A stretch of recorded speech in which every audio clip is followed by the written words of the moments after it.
Where do I get to my stuff? Your channel.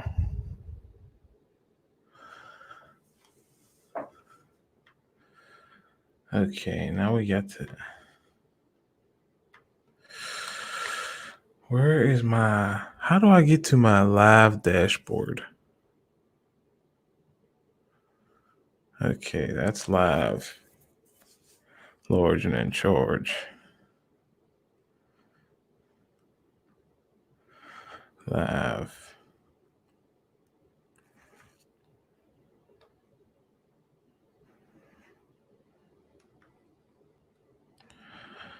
Can I put a custom thing yet?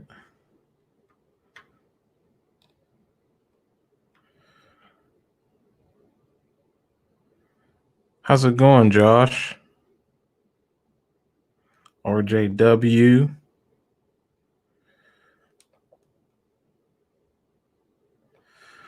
You fill a couple tags in here. I can't for the life of me. Save. How do I edit my live? How's it going, client graphics? How do I edit my live stuff when I go live on somewhere else? Okay, so here's my problem. If I go live on this StreamYard, I can't set a thumbnail. We'll figure it out. Give me 1 second here.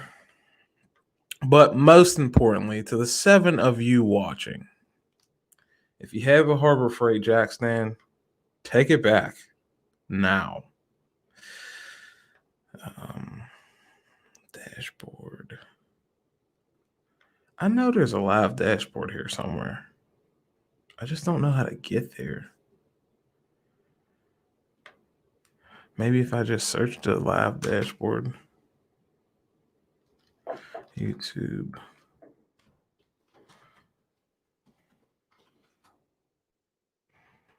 That's where I need to be. Oop.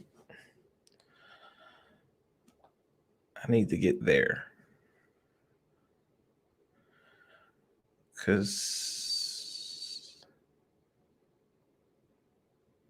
Okay. See, I should be online. You're legally new streamline live control room. Okay. Now,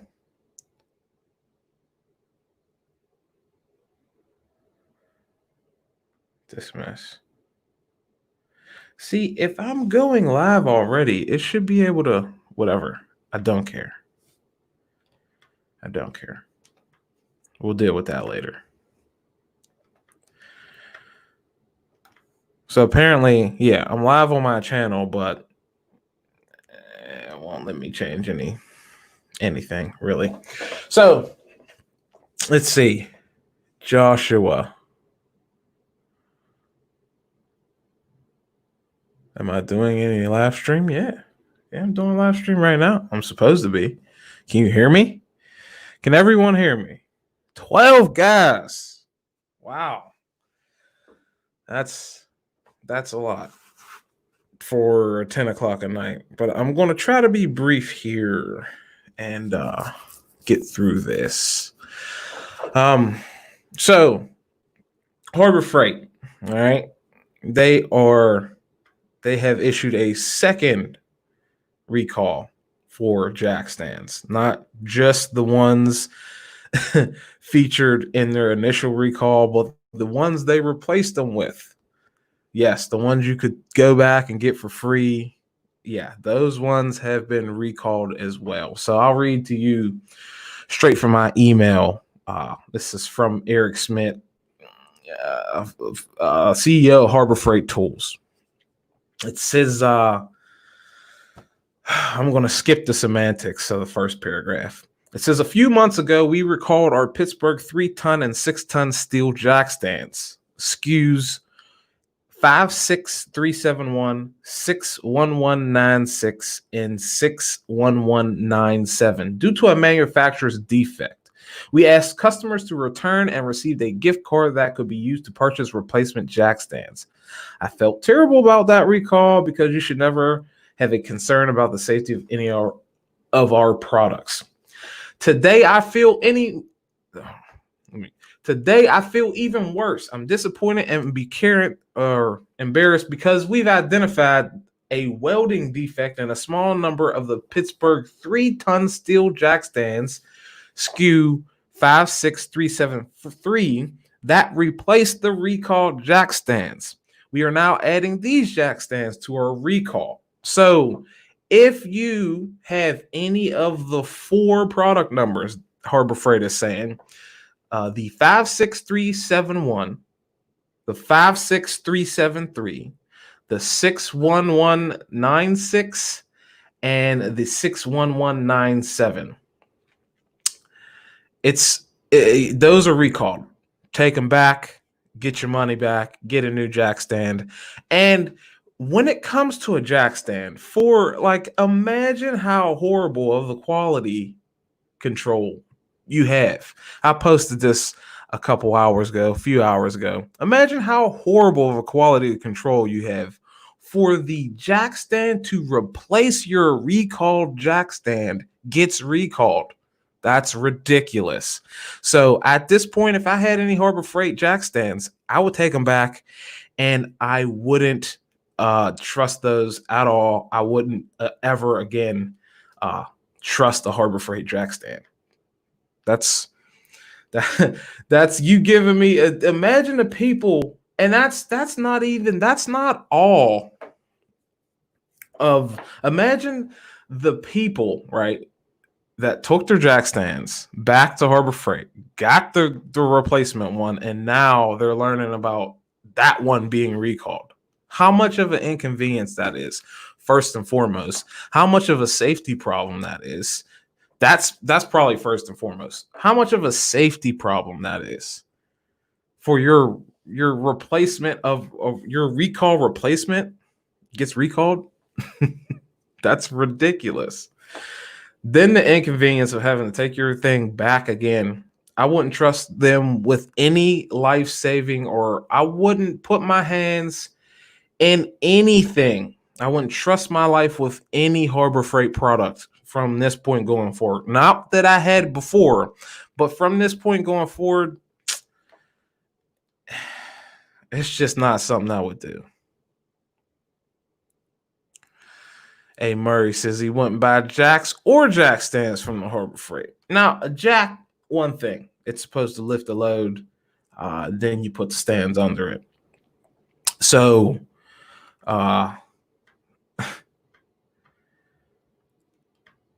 I'd say it was fine. A jack is fine for that. You don't really, as long as it can lift the load. But a jack stand, which you're supposed to be under the vehicle, you put your trust in that jack stand that it's not going to fall on you, crush you, anything while you're working under a vehicle. For them to be recalled twice, I would never buy a Harbor Freight jack stand ever in my life. And that's what I'm stating right now. Going forward, for my life, for my livelihood, for the sake of my children, I'm not going to ever put myself under a vehicle with a Harbor Freight jack stand. And there's also an additional problem not identified by Mr. Eric Smith's issue. Is the question I have is, how long have these jack stands been in circulation, and how long has there been an issue? They're saying if it carries these product numbers, yeah. But if you do a little research into how you identify these, they're all on a sticker. And I don't know about you guys, but a lot of jack stands I've come across and seen in my day, that sticker's worn off. It's gone. Maybe it faded from sunlight. Maybe it sat outside for a while. It got rained on. Maybe it just was a crappy sticker and it just didn't show up well to begin with. If you're relying on the product number on a sticker to say whether your jack stand is recallable or it potentially has a defect or not, then something's wrong. So If you guys have any Harbor Freight jack stands, it doesn't matter if you bought it years ago, you bought it yesterday, I would take it back. Because a lot of you guys probably have jack stands that, you don't even know what the product number on it is anymore. I would take it back right now. Or not right now because it's 10 o'clock at night here at least. But I'd take it back. Take that thing back and make them give you a refund, and I will raise hell. Give me my money back. I don't care when I bought it. If you have even the slightest suspicion that you have a Harbor Freight jack stand, take it back. And that's coming from someone who regularly, I mean, when I'm at work, I'll use cribbing, use metal blocks. But when I come home, most certainly when I work on my personal vehicles, I use jack stands. I don't have a lift in my house. It's too much money. You know what I'm saying? So if you have even the slightest thought that maybe your jack stands are from Harbor Freight, for the safety of your well-being, I would take them back, no matter what. It even says in this email, we have investigated all of our Pittsburgh 3-ton steel jacks, as well as the Pittsburgh 6-ton steel jacks and Pittsburgh 12-ton steel jacks stands, all jack stands, and did not find a defect. Although none of these other jack stands are being recalled, if you own any of them and have any concern whatsoever, please bring them back and we'll give you a full cash refund or store credit. So they're saying, right in Eric Schmidt, CEO, owner of Harbor Freight Tools, is saying right in the email that, the same thing I'm saying. Bring all the jack stands back. If you don't feel safe or comfortable, and I most certainly don't at this point, I wouldn't feel safe recommending them. I will never recommend a Pittsburgh Pro or Harbor Freight jack stand because you've had 2 recalls on them. Take all of them back. They're saying right in the email to take all of them back. If you want to, he's saying you are in your right mind to do as such. So that's that one. Please be aware. I'm trying to help you guys out. I don't want to hear a story of anyone getting crushed or a weld splitting apart or a load shifting and a jack stand popping out from a vehicle. That's just horrible. I for one have been at a facility when someone has died, and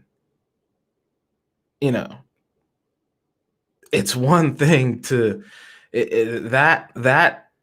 for your whole day when something like that happens near you, it just like puts you in a kind of makes you reflect on what you're doing, puts it in perspective that we could, something as simple as making sure you're being as safe as you can be. Can make sure you go home the way you showed up at work. And it's one thing for a guy, a guy and his family. It's a hardship for those guys, but the people around it who didn't even necessarily see the incident, but wow, that was right there and that happened right there. I could have been over there when that happened, and that just puts it in perspective that, we all have to, be aware and cautious. You got to have your head on a swivel and you got to make sure you're being as safe as possible. And to me, the safest possible thing, if you have any thought that your jack stand is from Harbor Freight, the safest possible thing to me would be to take it back to the store and not bother with any of their jack stands at all whatsoever.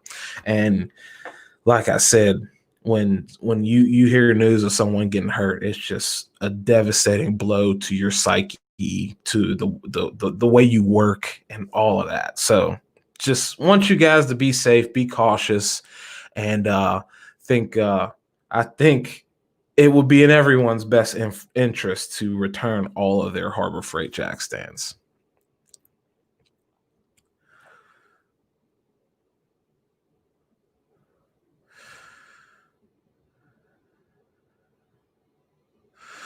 Guy I work with, D loves his thumb in a lathe today. Yeah, see, that's and when you hear stories like that, and it's just like, you right now they're just words in front of me. They're words on a screen. Wherever Mr. Hoover is. um right now those are just words on a screen, right? So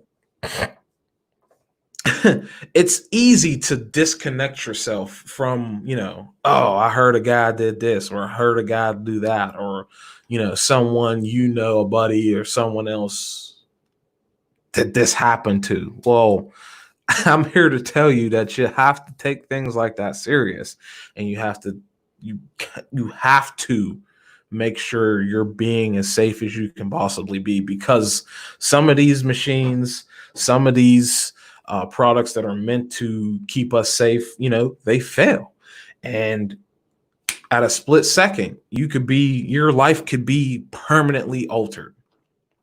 So that's why I'm saying, if it's at all possible that you have Pittsburgh Pro or Harbor Freight jack stands, just take them back. The peace of mind alone is worth it. But to pivot from that, right? I mean, that's a very heavy topic right there. Yes, and Michael Huber is exactly correct. Complacency will get you in trouble 100% of the time. Like I said, I was at a facility where a gentleman died, and he got from, and I was probably, I work usually on a daily basis 100 feet from where that happened, maybe 150 feet, relatively close distance. And the guy, from the stories we got, is that he got too comfortable. This made one wrong move and something slipped and couldn't control a crane, and blam, just like that, someone's loved one is gone, just like that, from a simple mistake. Something that would have been easily preventable. So, in all seriousness, I know people will love to slam dunk on Harbor Freight and trash Harbor Freight. And I see you, Chaka Gillis, and Harbor Freight jack stands are trash. And we can all see the humor in it, but, it can become very serious. Someone and love can, be gone at a moment's notice, just because of some stupid issue, like they wanted to pump out in as many jack stands as Harbor Freight can buy. And I think that is something that Harbor Freight themselves have created, because when you have a manufacturer, I've worked in manufacturing, I've argued with a lot of these shills out here on, the way Harbor Freight does business and the way they design things. I have worked personally in manufacturing. My stepdad has been a process engineer, right? And I've seen firsthand when a big customer comes along and the manufacturer wants to pump out as many as possible, just so they can meet that order. Well, the thing is, when you do that, quality slips and quality goes the wayside for more production. So I think it's kind of Harbor Freight's fault in how demanding they were on their manufacturer, and needing to supply these ever so X amount of jack stands to each of their stores, and how many they're moving out the doors. I think it's an issue they created in themselves.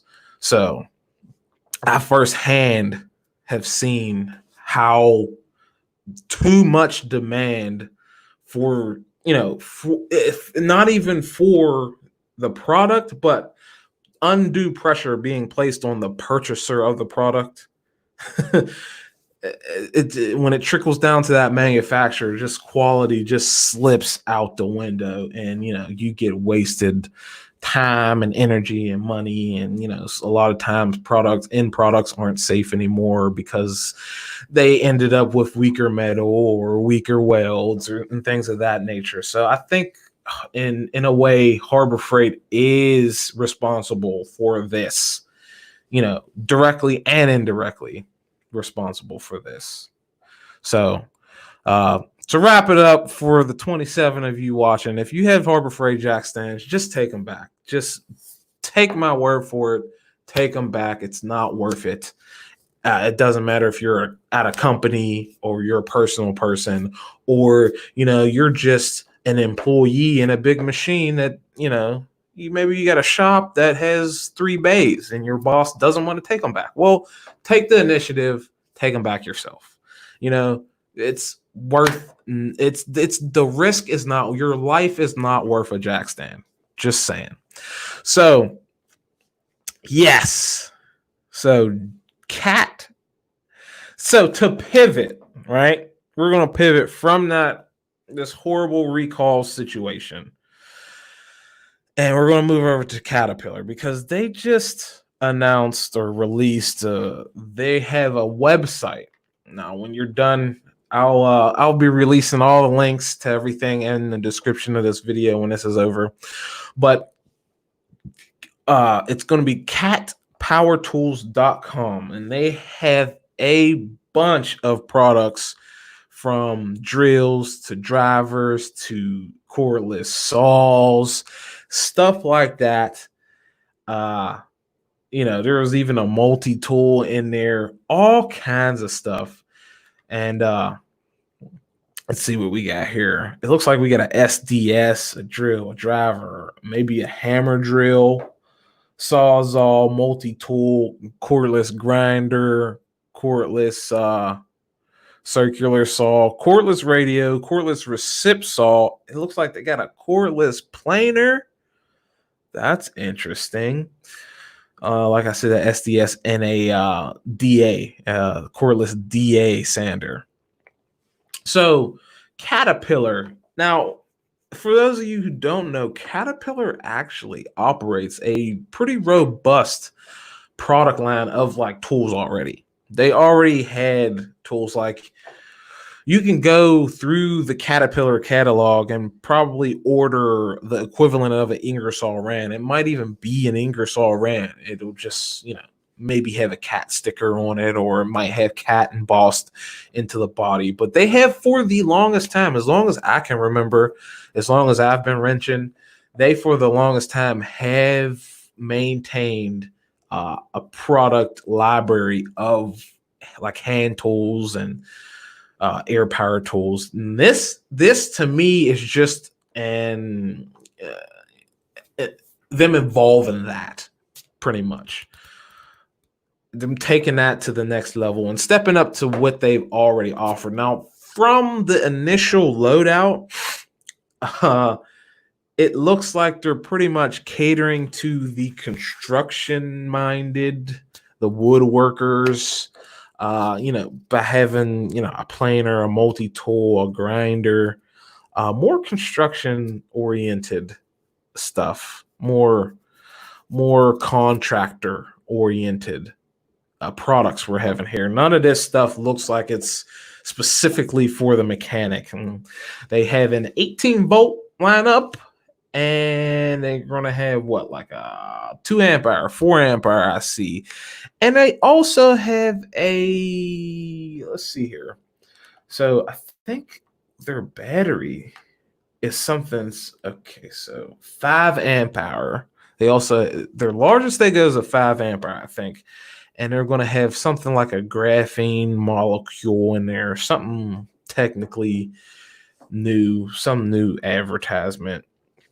But it's going to have a longer or better runtime or something like that. So it says they're all going to have brushless motors. And let's see what else they're looking at here. So yeah, definitely I was right. There's a hammer drill, a regular drill, And there's even some I even seen screenshots of some 12-volt tools as well, which look a lot, to me at least, look a lot like Bosch. Look a lot like a Bosch offering. Actually, some of this stuff does look like a mixture of, imagine Bosch and Makita together.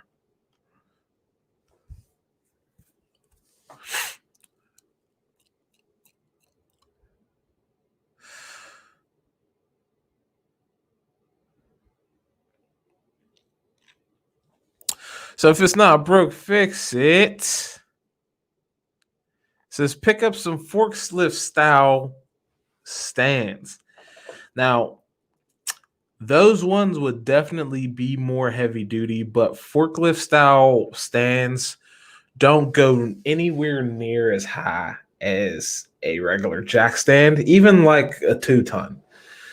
A forklift style jack stand, it's just like it would definitely be overbuilt, and the likelihood of it breaking or shifting from movement, very unlikely once you put it like a car on something like that. But a forklift style stand would not be nearly high enough for most vehicles out there. Maybe a car, but like a truck definitely ain't cutting it.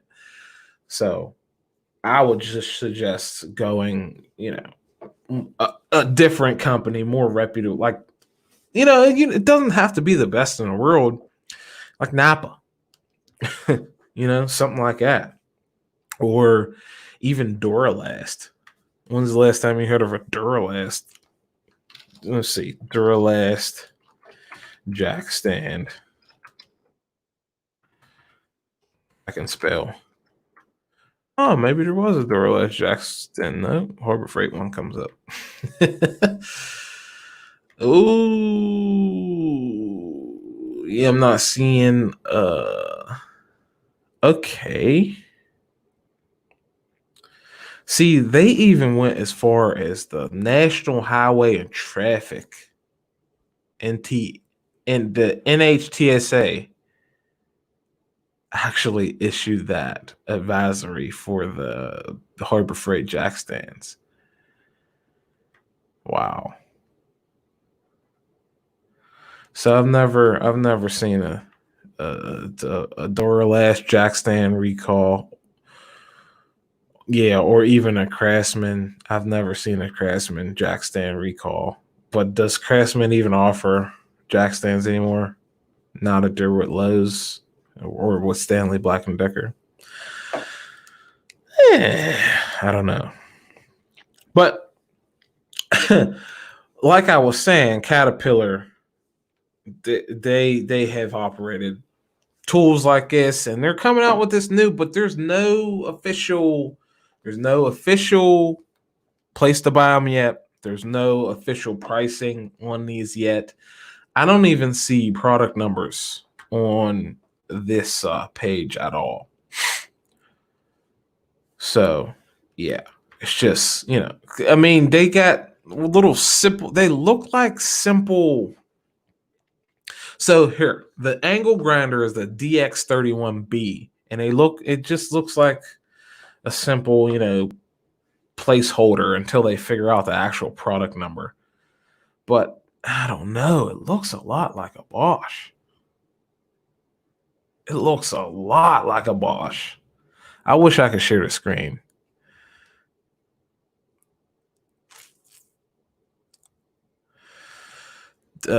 Ted Williams says, does Cat have an angle to pull consumers to their product line over ones they already own? I don't really think so, because with Caterpillar, like I said, they have a lot. They already offer tools, but they kind of had like a higher price tag. Some of their tools are actually made by Snap-on or Williams, whatever way you want to figure it out. Whatever way you want to think about it, they're made by Snap-on Incorporated. Some of them, not all of them. And I don't even know if they still do this, but back, 4 years ago, they were still made Snap-on. They were like Snap-on. They were like Williams wrenches with the Caterpillar name on them, but they didn't say They didn't say anything else. They didn't say they were really bare bones tools, but you ordered the Caterpillar part number. You just had to be in the know that it was made by Williams. But they were kind of pricey, kind of almost up there with the Snap-on product. So when it comes to these, I kind of think I don't know. I kind of think they're going to be more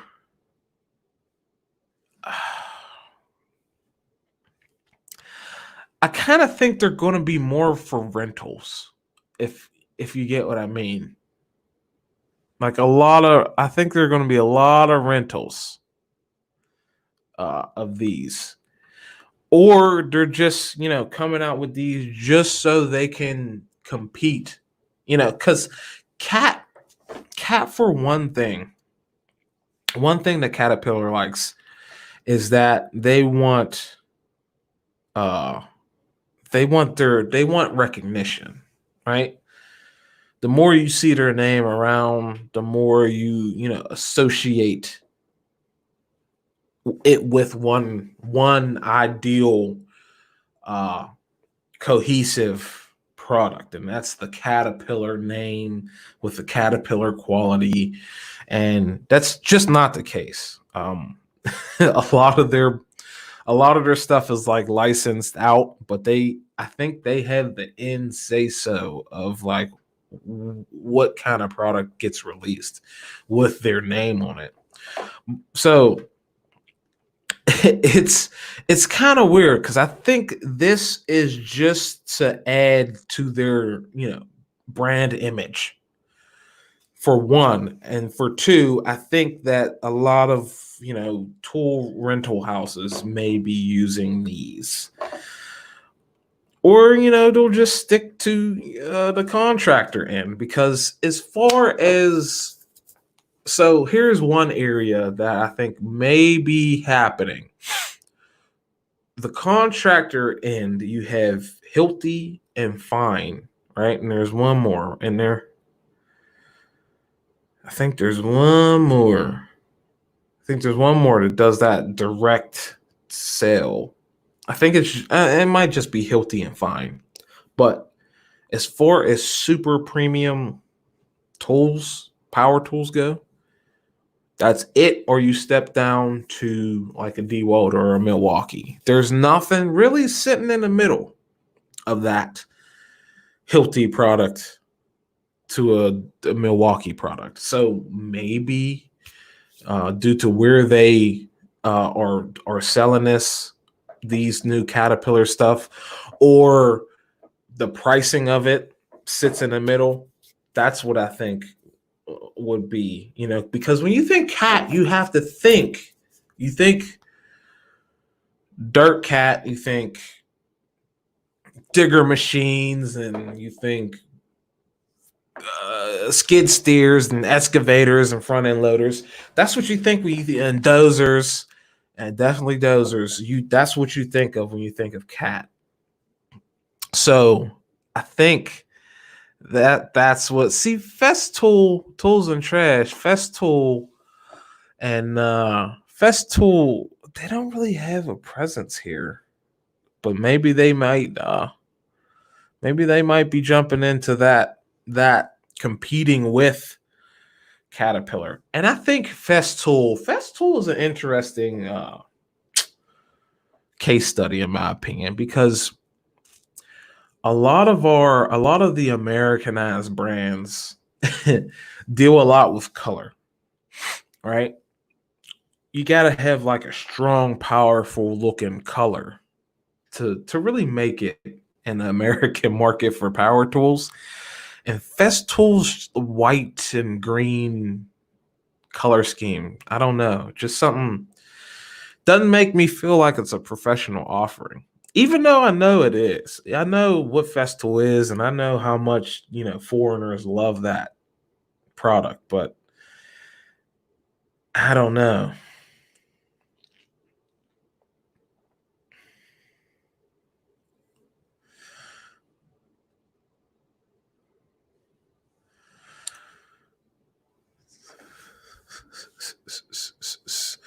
Let me jump back to some of you guys' comments here because there's quite a few. So if it's not broke, fix it. Cat dealers. I actually work for a cat dealer, and you don't have to stock. You stock what you stock, pretty much. Is the way I was told. Or there's a certain system, and based on sales, what gets stocked. I think. King Sports says Ford Motor Company makes Atlanta Power Tools tool. No idea who is buying them, if any. I'll have to check that out one day. That sounds hilarious. I know they have Ford hand tools, but I've never really taken them seriously at all. Way back in the day, actually, Moordrop Forge was a supplier for Ford early wrenches that were made in America. If it's not broken, says I have a few cat tools that come from Snap-on. Yeah. See, he knows. He knows what I'm talking about. Jack's Journal. $600 new Snap-on fuel pressure gauge kit. Gauge broken out of the box. Needle reads around PSI below, needle reads around 15 PSI below zero. You got two options there, bud. Give it back to Snap-on because they should, in my opinion, replace that for you for free. Or you just get another gauge. Gauges aren't that expensive. Even if it's an oil-filled gauge, it's not really that expensive. You're talking about fuel pressure gauge. Yeah, it's not. It's not that bad. People are loyal to a brand. Tools and Trash says Festool. Shout out to Tools and Trash. He's one of the ones actually that encouraged me to try out StreamYard. I don't know if this is going good for you guys. I was able to figure out how to also put my background in there, so I mean that works. But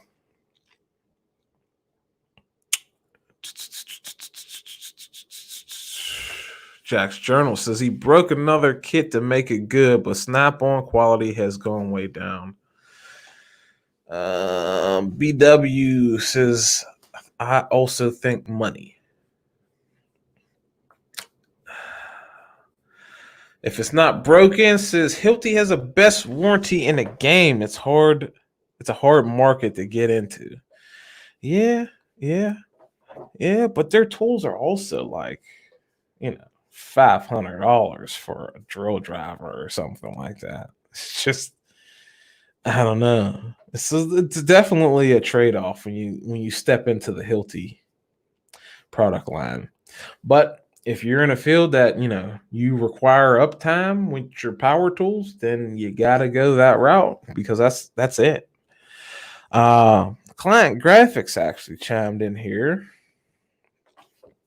and says has a little more information than I do, a little more privy. Says it's a licensing deal. Well, which is the case with a lot of cat products.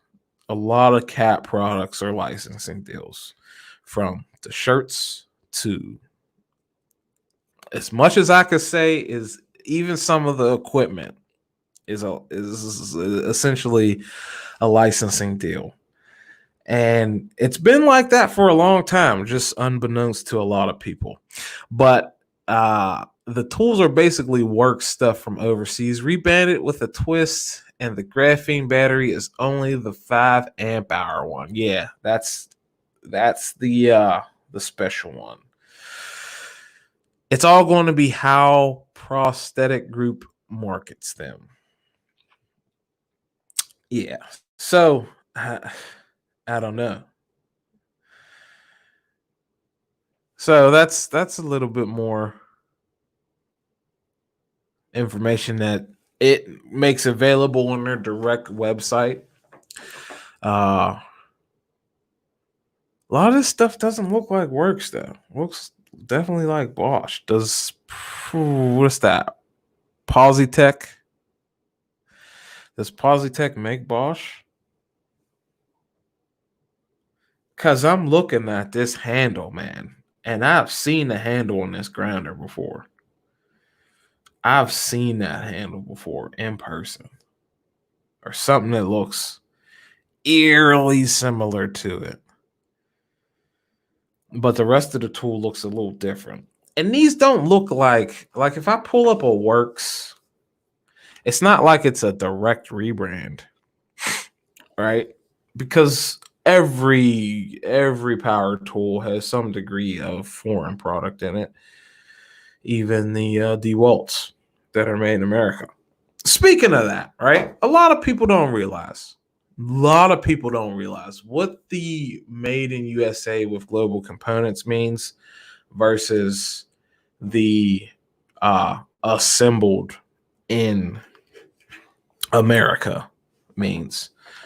So I have looked at the what is it, the FTC's recommendation, or the Federal Trade Commission recommendation when it comes to the marketing that goes into the made in USA stuff.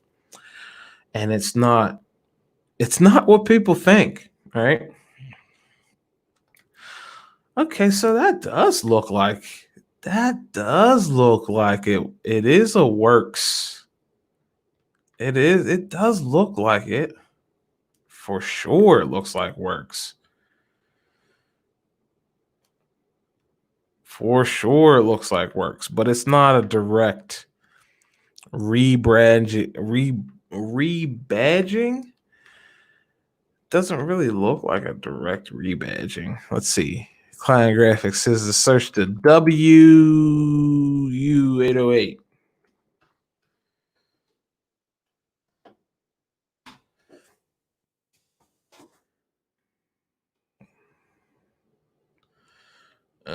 That didn't come up.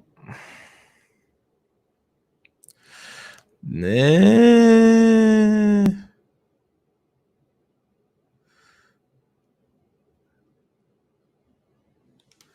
No 0808, just 808. Yeah, see that? It looks like it, but it's not a direct, because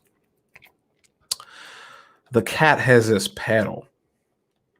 I wish I could show this screen, but you gotta see. That's why I like OBS better, because I could do all this and show the screen and switch back and forth with multiple camera angles. StreamYard, maybe I'll just only use StreamYard when I'm calling someone else. But for this, what we're doing right here, YouTube guys, 29 of you guys, round of applause for 29 of you guys sticking with me through 10:45 at night. Thanks for watching. Gotta say, much appreciated. But what we're doing right now, I think OBS is more suited for what I'm trying to do right here when it's, show. And I hope that StreamYard will potentially save this recording so I could clip it and put the things in I'm talking about. But I think OBS is better for these interactions here. But there is a pedal. It's like a pedal. It's pedal operated. It's like that tool is like if they took the Works, made it pedal operated, and put a Bosch handle on it. It's pretty much what it looks like to me.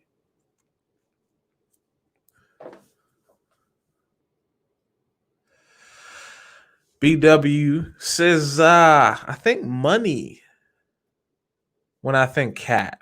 Great background. I thought you were actually in the shop. Yeah, thanks. This was actually my former shop. I used to work at this. This used to be my former employer, but it's not my current employer anymore, and they're actually not. That company is shut down. So it's free reign for me to use this picture because they don't even exist anymore, really. So I'm not, sorry to break immersion for you. I'm not actually in this shop. I'm in my room. with a green screen. This is a pretty StreamYard actually does a better job at the green screen. I will admit that. But I can't, I'd have to pay money to be able to show you my screen right now. So, or something like that. Or I have to switch to actual Chrome and go back to Windows. It's a whole new it'd be the whole process to get this StreamYard working on here. I mean, I could still do it when I'm calling people. But yeah, the batteries look exactly like the Works batteries. Well, not exactly, but you get what I'm saying. They look eerily similar to the Works batteries.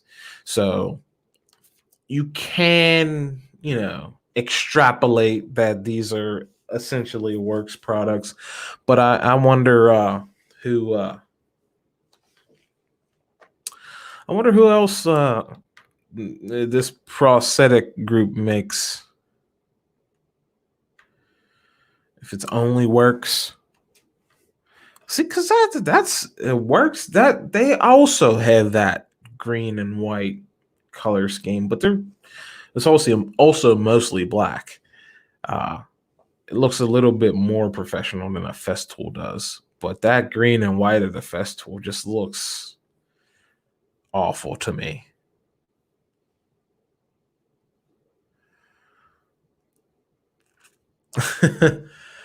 Austin Shore says, holy crap, Ford does make tools. Let's see. Let's have a look at them.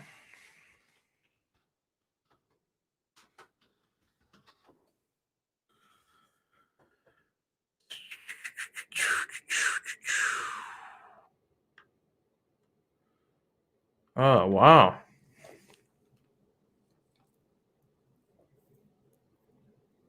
Those look just like Ryobi's or they also look like the Cobalt stuff. They do look like Cobalt stuff.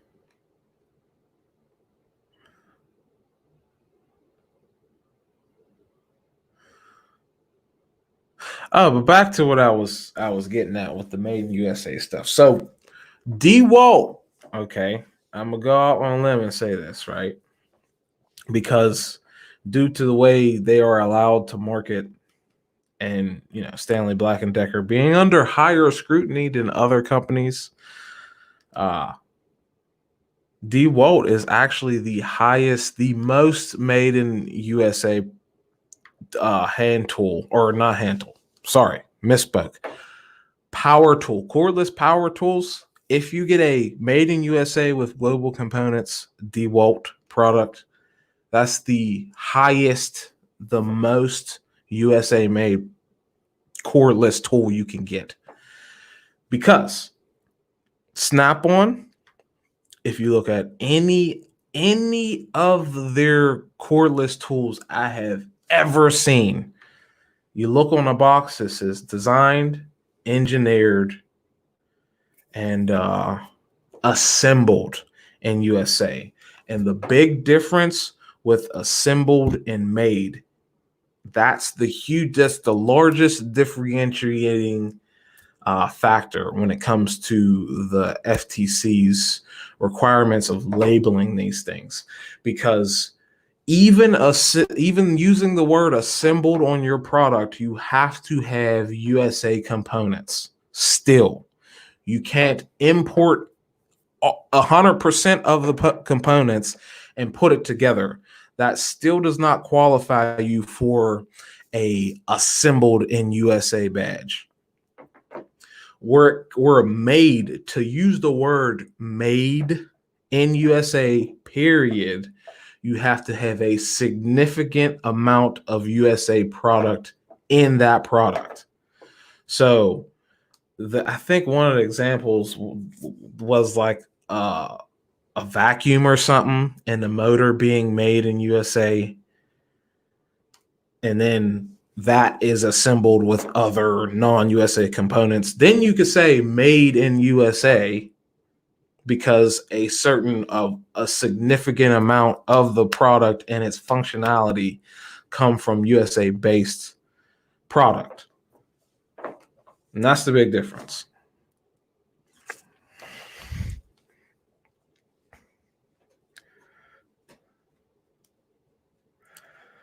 So I find a lot of people have a little bit of confusion because they always say, oh, that made in USA with global components means it's just assembled. It doesn't mean that. Just to put the word made on the product, the motor likely is made in America, the gearbox is likely made in America, and that's the primary component to that product. Then the rest is, maybe the clamshell is made in, wherever, Mexico, China, wherever, and then they bring that all together and assemble it here. Yeah, then that's allowed to be said that it's made in America. But when you just maybe you buy all the parts from different countries, right? And we'll say that only the motor is made in America.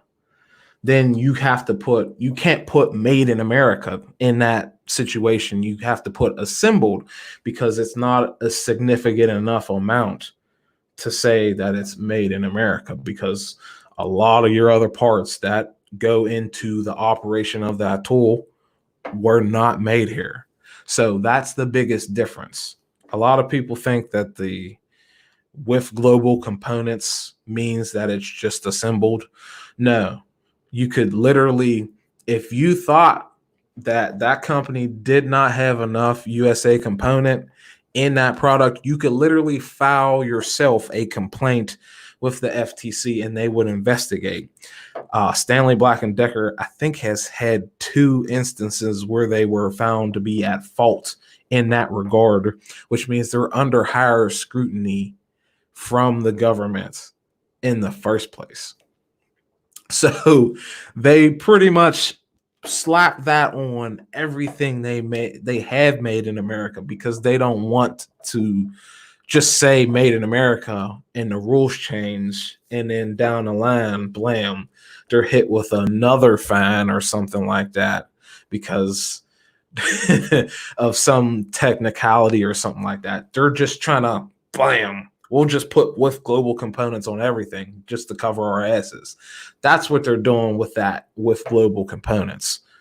If you notice, right, there were a lot of Sears products that came directly from Sears and they just blam showed up in Lowe's.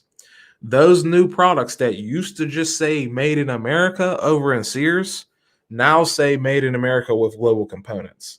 That's just because Stanley Black & Decker doesn't want to run into a future problem where they, are not correctly using that claim.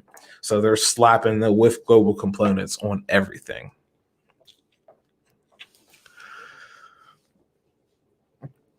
No, Ted, it doesn't actually, the FTC doesn't actually state a percentage. They have examples of other products, but there's no clear percentage stated. It says the specific wording is a significant amount of USA product has to be in the product. So that's and a lot of people like to state percentages when they don't actually know anything about what a percentage is required.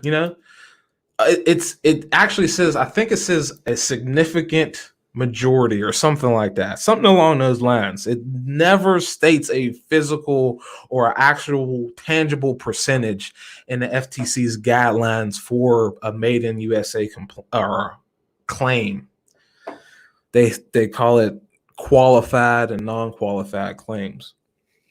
They never state that. Just like a lot of guys say, 50% of, I've heard anywhere from, I've heard anywhere from 90% to 50% of Snap-on's tools are made are made in China, right? A lot of guys will bring that out when they don't actually know, right? A lot of Snap-on products, you can go on their website and look where it's made, but no one actually knows the percentage because they don't put that out there, right? You would have to sit there and count each product in their catalog to come up with a percentage. Even I found that even dealers don't really know. They can say, some percentage that they might know, but that's just them, spurting off something that they feel, right? I've asked dealers myself, and each of them say something different. So a lot of people try to use percentages, and it's not really a percentage thing. You know what I'm saying?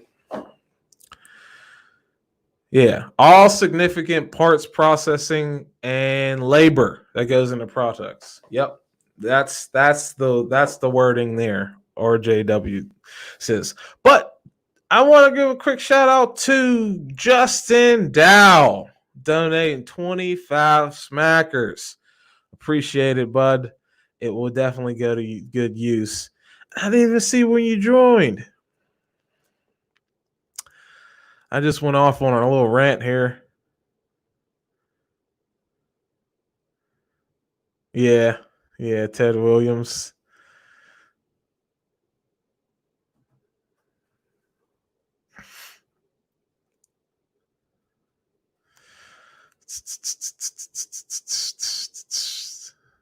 Scroll through some of you guys' comments here.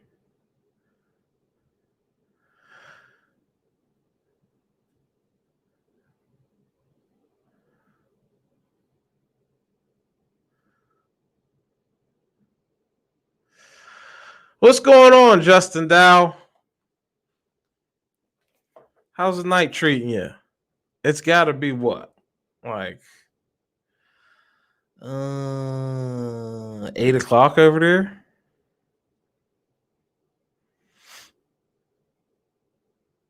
Appreciate it, Dano. Appreciate that a lot.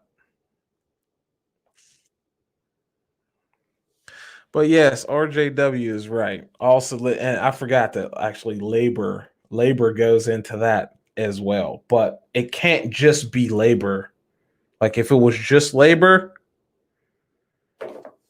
that's not, you can't say made in USA still. It's still assembled. So if it's just labor and like a couple parts from USA, but I find it funny that a lot of these cars, right? A lot of these cars, when they're made on these assembly line, every single part I seem to come across is made in Canada or China, right? But yet they could still say that car is made in America. So a lot of this applies to tools and products that are marketed to the end consumer, but I think automobiles are an exception,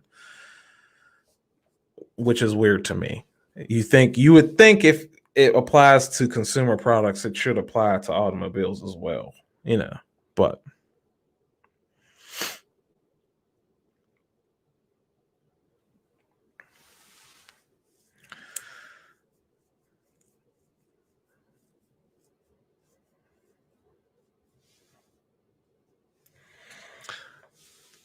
client graphics. So almost. Okay, so there's a video on YouTube, right, where it literally walks you through the DeWalt facility. And we'll take a DeWalt made in USA drill, for example. The battery, obviously, we're going to say is not made here. The clamshell, not really sure where that came from. But the gearbox, the chuck, and the motor are all made in America. Like, made. Like, they're not loose parts that they assemble to make a motor. Then they say it's made. They actually make the motor, test them, all that stuff, and it's down an assembly line. You could find this video on YouTube right now. But Then from there, the trigger not made in America, and we'll say like it's likely that the circuit board is also not made in America. Then you have the wiring, probably also. Yeah, you know what, wiring inside of a tool like that, you could get made in America wiring, I think. But that right there is a made in USA product. When you have the chuck, the gearbox, the drill, or the chuck, the gearbox, and the motor are all made in America inside that tool with a Chinese board and a Chinese trigger. That's made in America.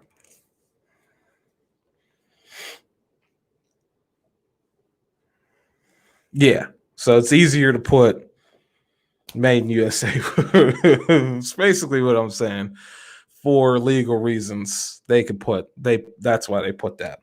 And when it says assembled, right? Because a lot of guys say, "Oh, I'm paying $600 for a Snap-on whatever. It better be made in America."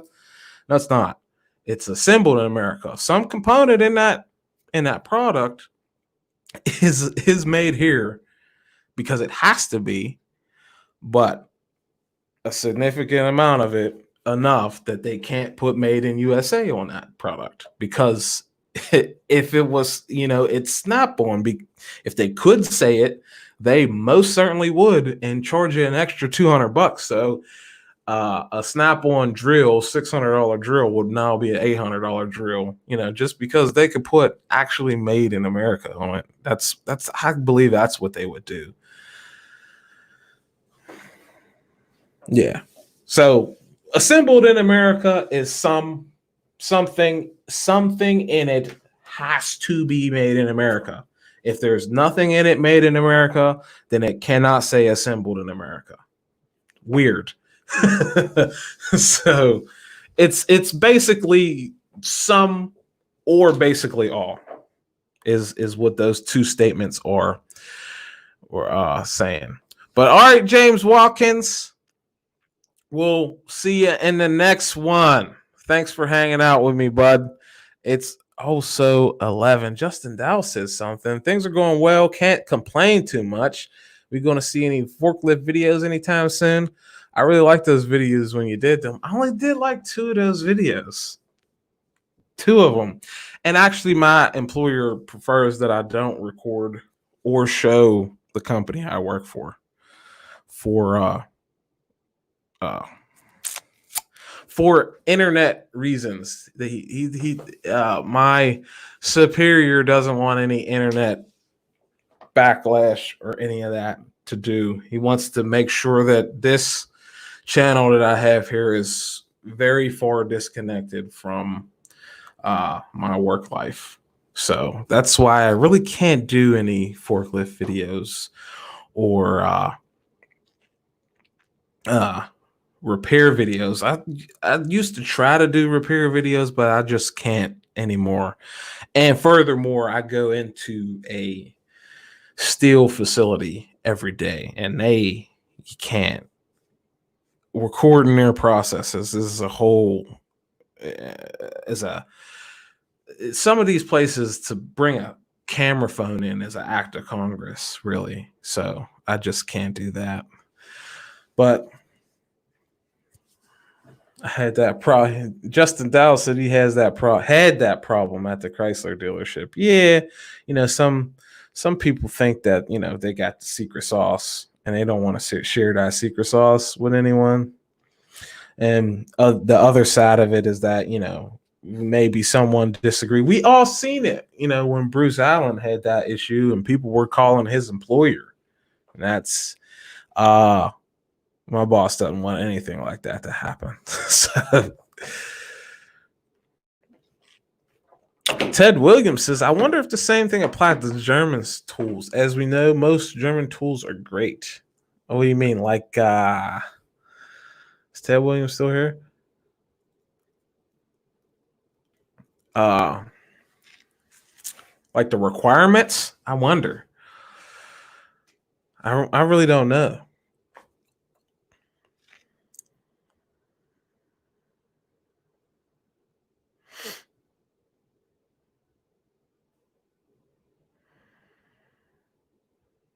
Pat was in here and I missed him.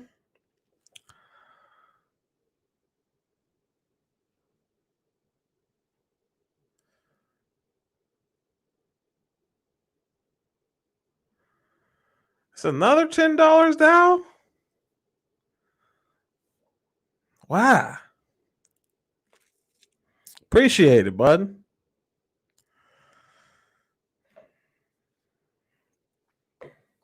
I'm trying to do so. Listen, I'm gonna give you guys. I'm about to get off of here in T minus 5 minutes, but I'm gonna show you guys the stuff I got in the works because it's a lot of stuff,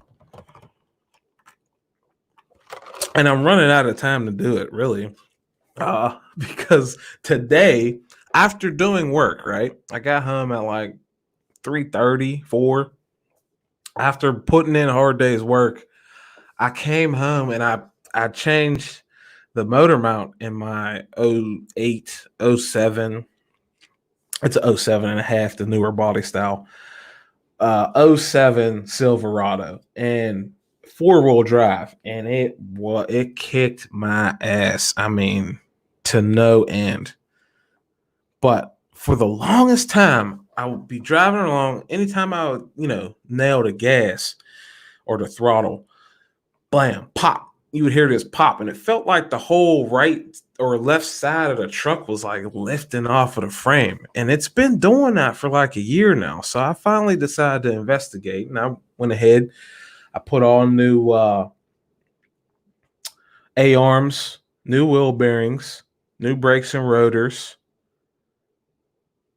Yeah, that's upper and lower A-arms. Still was doing it.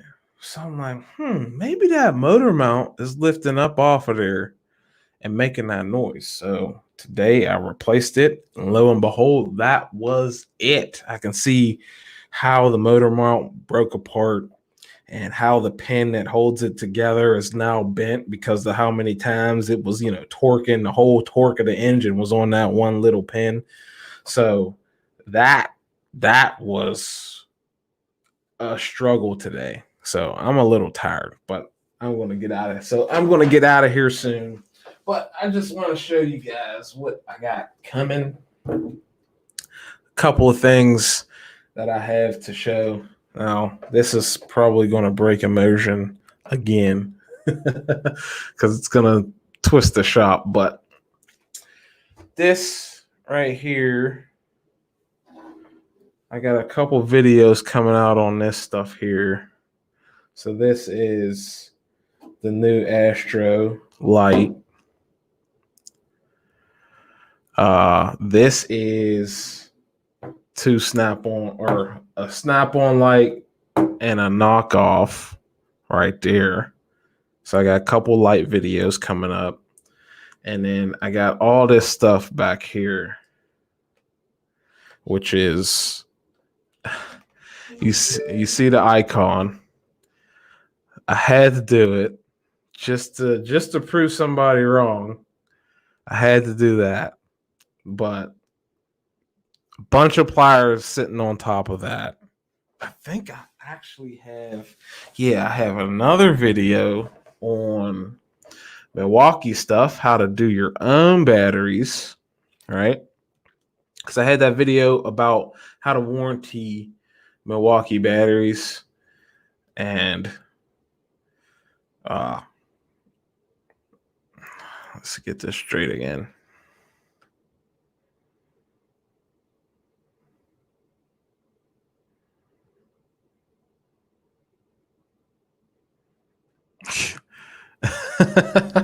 Well, I appreciate it, Client Graphics.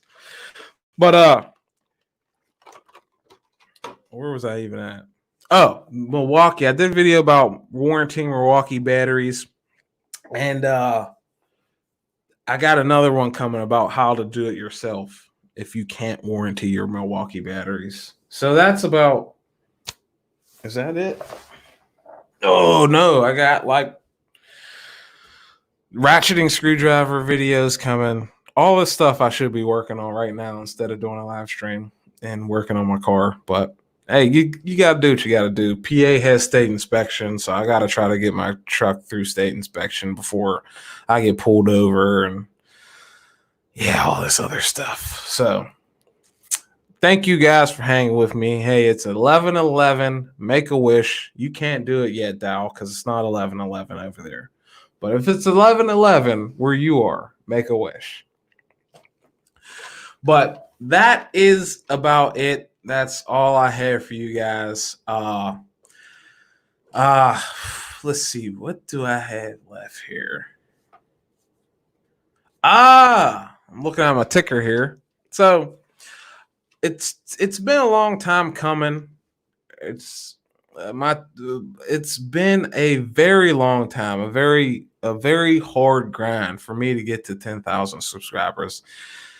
And I told myself when I would get there, I would make merchandise of my own design. And Bruce Allen actually told me that I should have done that at 5,000 subscribers, and I felt that was not, not enough of a fan base that would be interested in something that I have. But now that I've reached the 10,000 subscriber milestone, I did go ahead and design my own merchandise. So if you are so inclined, if you like my designs, you could find them over at teespring.com/stores/Garnett-Gear. So if you want to check that stuff out, there will be a link in the description. Definitely, I'll try to make it a couple links down. But as always, thank you guys for watching. Special thanks to Justin Dow for donating, what's he donate? $35. Also, Chaka Gillis. I never know how to pronounce his name. For donating $2. Thank you guys for watching. I appreciate it. Thank you guys for helping me get to 10,000 subscribers. I know it seems like a little bit of a low number for some of the other guys are a lot bigger, seems like, but I appreciate the subscriber base I have. I appreciate the audience I have, and I'm glad that you guys are along for the ride with me. But with that said, thank you guys for watching. I really do appreciate it, and I'll see you in the next one. Peace.